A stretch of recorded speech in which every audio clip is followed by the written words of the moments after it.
श्री गणेशाय नमः। ओम श्री सरस्वतीय नमः। ओम श्री गुरुभ्यो नमः।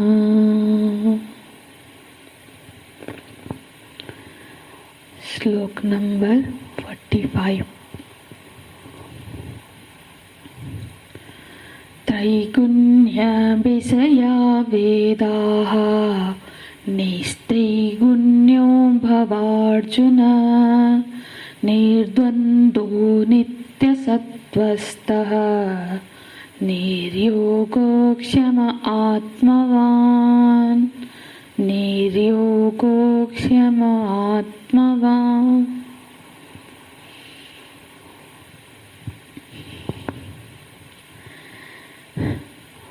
41 से लेकर 44वें श्लोक तक योग बुद्धि रहित जो केवल कर्म है उसकी क्या सीमाएं हैं, उसको कौन करते हैं और उसका क्या गति होता है, उस सब का वर्णन हुआ। मुख्यतः वो जो कामनाओं में ही आ सकती है और परिस्थिति में ही उसका समाधान जिनको दिखता है, तो वो लोग उसका पालन करते, सिर्फ कर्म। क्योंकि परिस्थिति को सुधारने का, परिस्थिति का प्रदाता कर्म है, इसीलिए वो कर्म को ही अंतिम साधन के रूप में स्वीकार करते हैं और कर्मासक्त होके जीवन बिताते हैं। लेकिन जब कोई योग बुद्धि का आश्रय लेना चाहता है तो फिर योग बुद्धि को धारण करने के लिए क्या क्या योग्यताएं होना चाहिए, अब उसका वर्णन भगवान ये 45वें श्लोक में करते हैं। ये श्लोक साधक के लिए अत्यंत महत्वपूर्ण है। इस श्लोक में भगवान एक आदेशात्मक शैली में उपदेश करते हैं। तो बोलते हैं त्रैगुण्य विषया वेदाः। बोलते हैं भव त्रैगुण्य विषया वेदाः निस्त्रैगुण्य भवार्जुन। भव माने ऐसा होना चाहिए, ऐसा होंगे तभी योग बुद्धि को धारण कर पाएंगे। जैसे कि हम लोग जानते हैं बोल कि जो वेद है, वेद का एक बहुत बड़ा सा हिस्सा, मतलब वेद के 80% जो मंत्र होते हैं वो सारे कर्म कांड पर आधारित है, कर्म कांडात्मक है, जिसका मुख्य विषय जगत है, दुनिया है।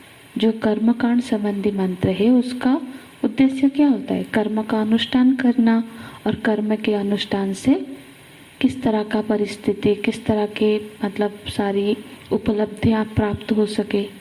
तो दुनिया संबंधी उपलब्धियों को का वर्णन इन मंत्रों में होता है। तो वेद का और थोड़ा सा हिस्सा है जिसमें उपासना संबंधी मंत्र है, और केवल 4000 मंत्र है जो कि ज्ञान प्रधान है, जो कि आत्मज्ञान प्रधान मंत्र है। तो इसलिए भगवान बोलते हैं त्रैगुण्य विषया वेदाः। जो कर्मकांड प्रधान हिस्सा है वो दुनिया से जोड़े रखता है। वेदाः जो वेद है, जो वो 80% हिस्सा है, बोले त्रैगुण्य विषया वेदाः। वेद जो जिसका विषय त्रिगुण है, त्रिगुण मतलब वेद की जो शब्द राशि है वो त्रिगुण को ही अपना विषय बनाती है। त्रिगुण का अर्थ है त्रिगुणात्मिका जगत। ये जो त्रिगुणात्मिका जगत है जो, और वो वेद का विषय है। वेदाः त्रिगुणात्मिका विषयाः। त्रयाणां गुणानां समाहारः त्रैगुण्यम्।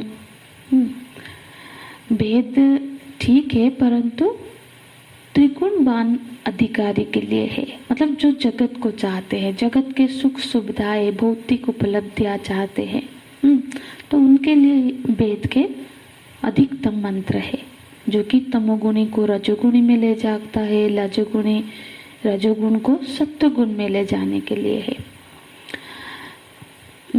तो फिर ये जो त्रिगुणात्मिका जगत है, अब आदेश भगवान क्या कर रहे हैं साधक को? बोलते हैं निस्ते गुण्यो भव अर्जुन।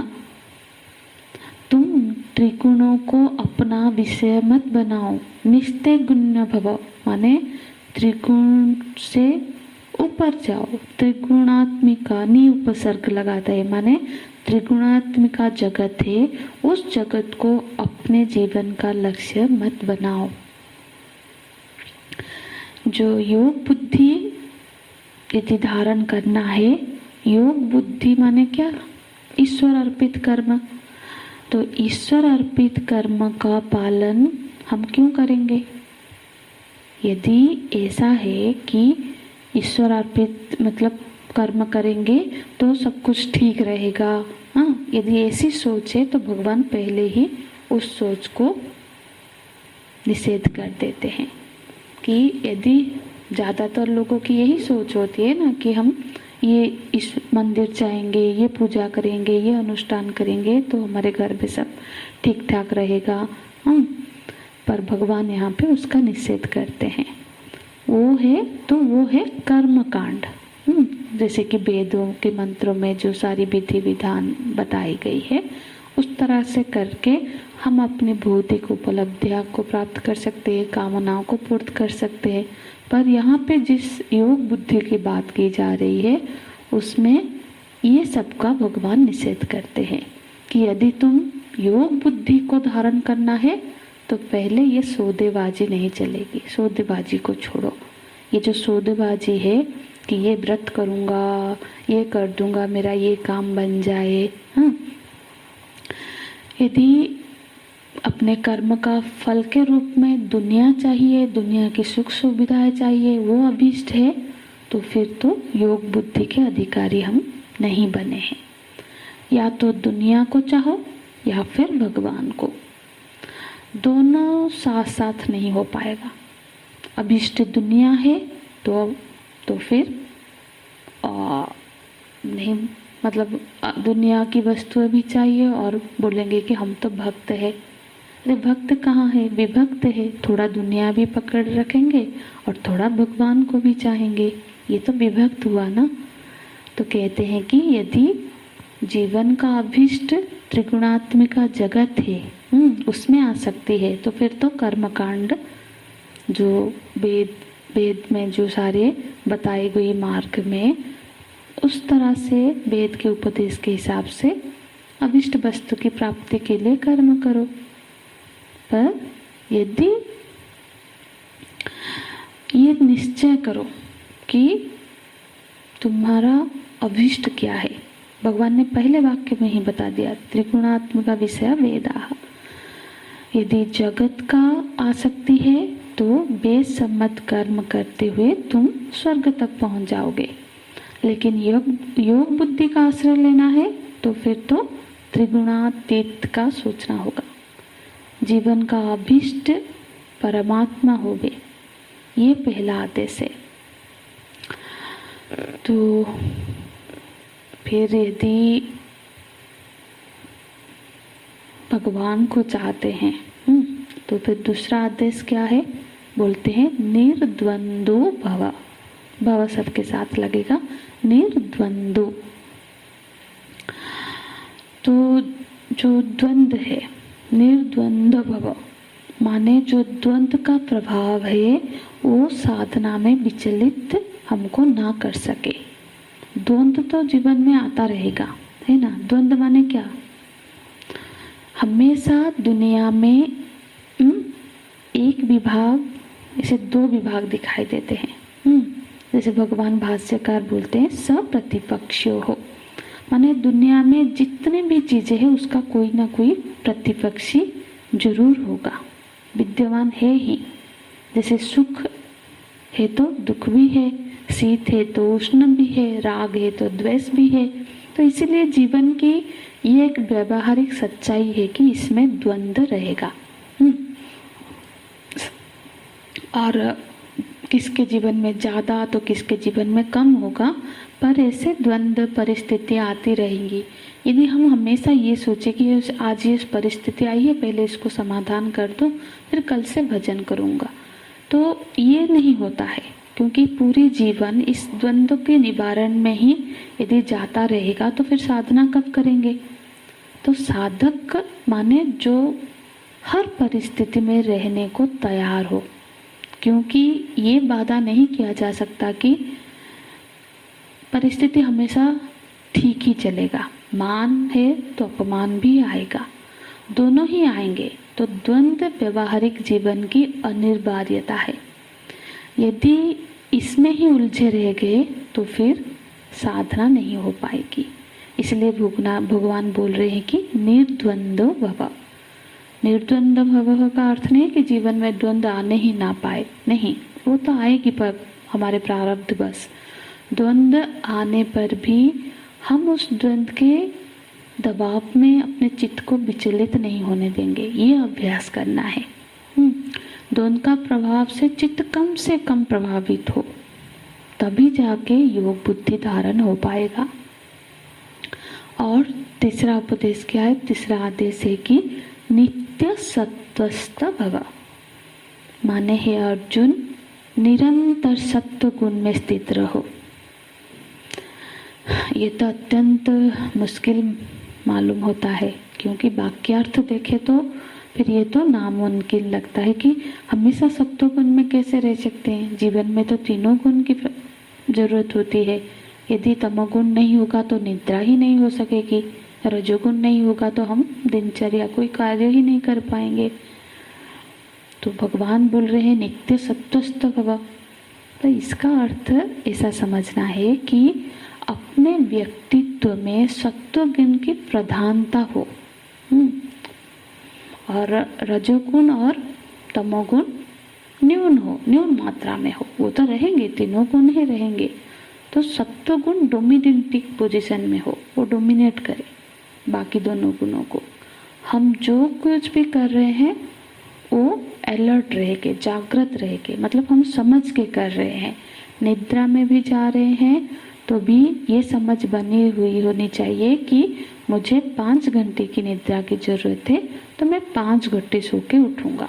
मतलब ये निद्रा के वशीभूत हो के हम वो डिसीजन नहीं, हम निद्रा भी हमारे वशीभूत हो, निद्रा के प्रयोजक हम बने। तो सत्व गुण का लक्षण क्या है कि जो प्रकाश रूप होता है, जो सुख रूप होता है।